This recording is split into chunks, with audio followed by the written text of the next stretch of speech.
Eh bien Laurent, tout simplement parce que les Russes sont à l'offensive en ce moment. On l'a vu dans la région de Bakhmout à Soledar et on le voit maintenant aussi dans une région plus au sud, dans la région de Zaporijia. Les Russes disent ce soir avoir repris quelques lignes dans cette région de Zaporijia, d'où l'urgence exprimée par les autorités ukrainiennes qui demandent au plus vite la livraison de chars lourds, plus modernes. L'un des conseillers du président Zelensky déplore ce soir l'indécision générale de ses alliés. Alors, nous sommes allés sur 2 lignes de front, demander aux soldats ukrainiens qui combattent ce qu'ils pensent de ces hésitations. C'est un reportage que nous avons réalisé avec Stéphane Guillemot et Ludovic Lavieille.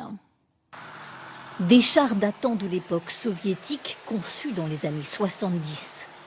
Un vieux taco sans âge, nous dit amèrement ce jeune tankiste.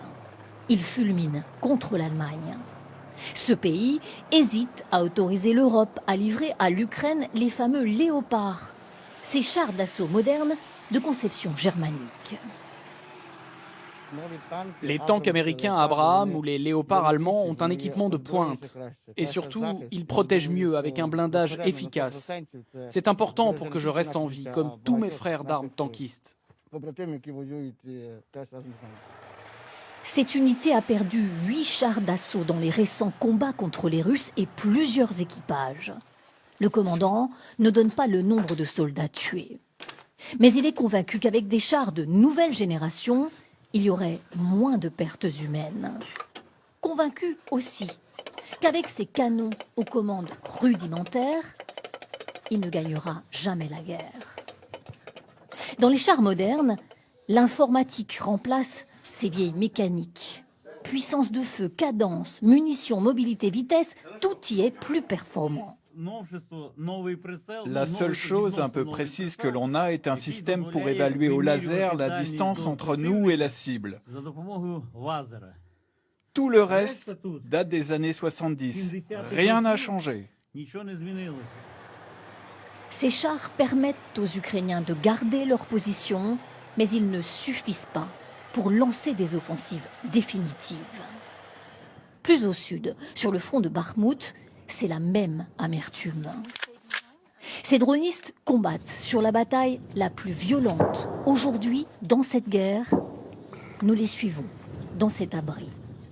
Parce qu'ils n'ont pas assez de drones militaires, ils ont adapté ces aéronefs civils. Ça largue cette grenade, elle tombe sur la tête des Russes et ça les tue.